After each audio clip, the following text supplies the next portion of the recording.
नमस्कार, धर्म ज्ञान में एक बार फिर आप सबका स्वागत है और मैं हूं आपके साथ कविता राणा। ये तो साल में 4 बार मां भगवती के नवरात्र आते हैं, जिसमें चैत्र और शारदीय नवरात्रों की मान्यता सबसे ज्यादा होती है। इस बार 17 अक्टूबर से शारदीय नवरात्र लग रहे हैं और 9 दिनों तक चलने वाली शारदीय नवरात्रों में मां भगवती के 9 रूपों को पूजा जाएगा। और कहते हैं कि इस दौरान की गई नव दुर्गा की आराधना न सिर्फ व्यक्ति की तमाम मनोकामनाओं की पूर्ति करती है, बल्कि विघ्नों का भी नाश होता है। यूँ तो भारत में शक्ति के अनेकों सिद्ध पीठ मौजूद है, लेकिन आज हम आपको मुस्लिम बहुल मुल्क अजरबैजान से जुड़े देवी दुर्गा के तकरीबन 300 साल पुराने रिश्ते के बारे में बताएंगे। आपको ये जानकर हैरानी होगी कि जिस अजरबैजान की 95% आबादी मुस्लिम है, वहां आज भी मां दुर्गा के प्राचीन मंदिर में अखंड ज्योति जल रही है।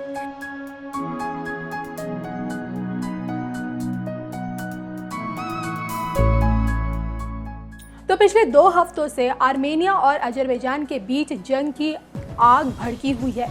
आर्मेनिया ईसाई बहुल देश है और अजरबैजान मुस्लिम बहुल मुल्क है।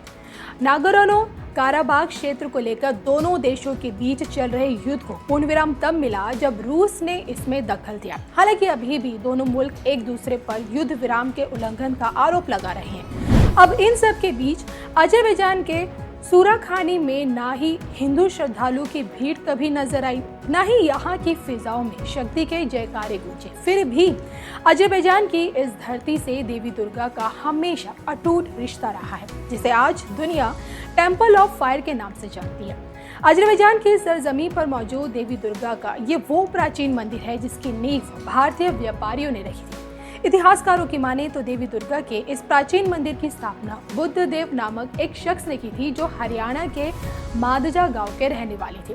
ये जग जाहिर है कि हिंदू धर्म में अग्नि तत्व का एक खास स्थान है और इसलिए इस मंदिर में जलती अखंड ज्योति को आज भी देवी दुर्गा का रूप माना गया है। भले देखने में मंदिर की बनावट किले के रूप में उभर कर सामने आती है, लेकिन यहाँ मौजूद त्रिशूल और दीवारों पर मौजूद गुरुमुखी लेख और हिंदू धर्म से जुड़ी प्राचीन वास्तुकला हिंदुओं के लिए उनके आस्था का केंद्र है। यहाँ आने वाले श्रद्धालुओं की संख्या सालाना 15,000 और ऐसा कहा जाता है कि प्रतिदिन इस मंदिर में देवी दुर्गा की आराधना होती है। लेकिन साल 1860 में पुजारी के चले जाने से फिर पूजा आराधना बंद हुई, लेकिन तब से लेकर आज तक देवी दुर्गा के इस प्राचीन मंदिर में ज्योति जलती आ रही है। यहाँ से गुजरने वाले तमाम हिंदू श्रद्धालु मत्था टेकते हैं। 1975 में अजरबैजान की सरकार ने इस हिंदू मंदिर को स्मारक बना दिया, तो वहीं साल 2007 में इस मंदिर को हिस्टोरिकल आर्किटेक्चर रिजर्व घोषित कर दिया गया।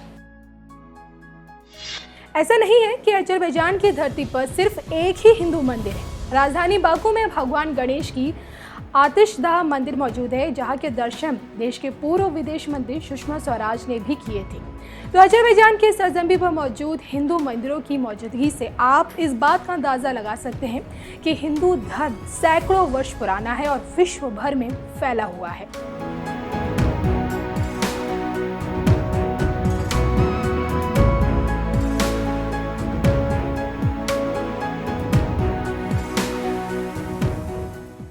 ध्यान आया और विष्णु और माया भगवती या सम्मोहितो जगत, उन्होंने अपनी योग माया को याद किया और योग माया के आते ही उन्होंने अपना काम बताया।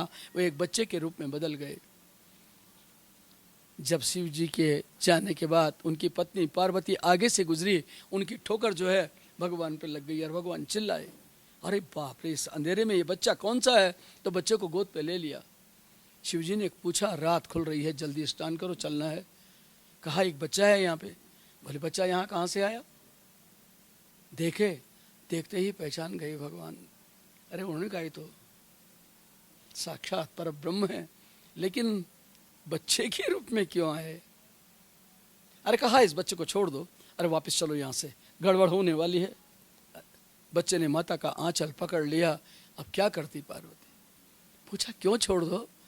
अरे बोले अभी तो हम, ये बच्चा है, हम बूढ़े हैं, थोड़ी देर के बाद हम बच्चे बनेंगे, ये बूढ़ा बन जाएगा, इसलिए इसको छोड़ दो। पार्वती ने नहीं छोड़ा और उसको साथ में लेके गई। कुछ समय तक बच्चा साथ में रहा।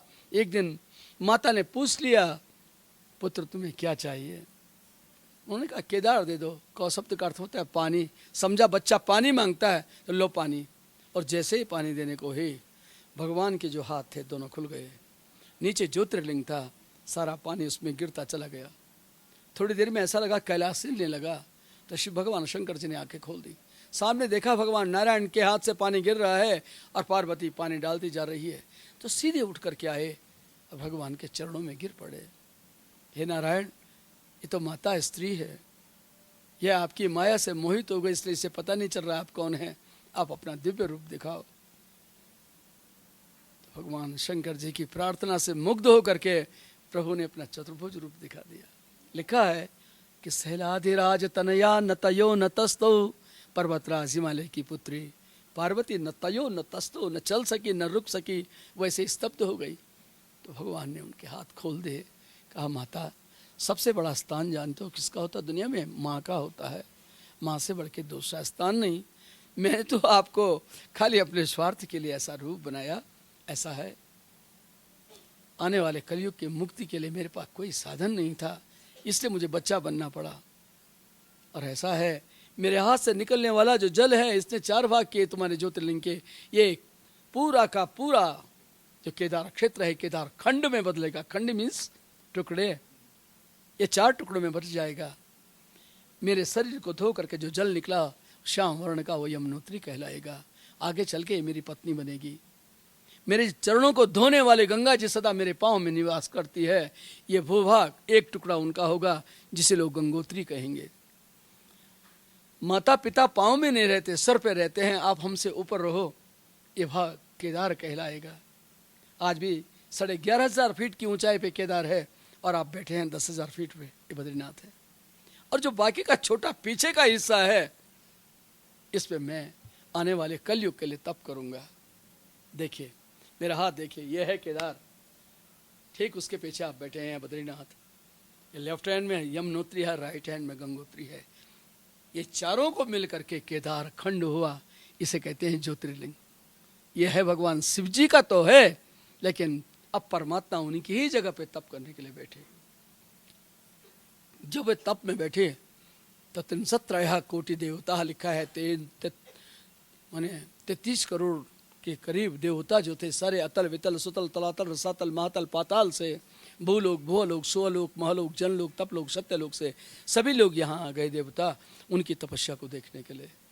लेकिन भगवान तो समाधि से उठे ही नहीं, बुद्ध बने के रह गए। तो वो भी बुद्ध बन गए।